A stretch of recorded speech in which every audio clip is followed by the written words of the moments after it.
I made the citrus cleaner and now it's almost gone, so let's make another scent. We're going to be making some pine cleaner.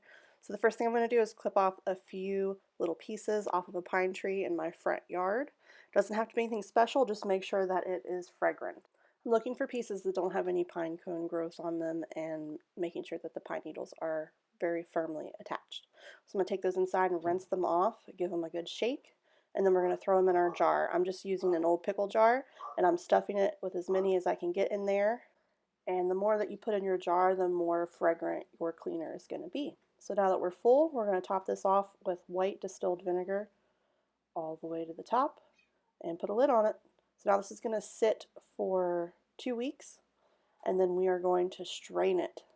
You want to make sure that you don't get any bits of the pine actually in your cleaner.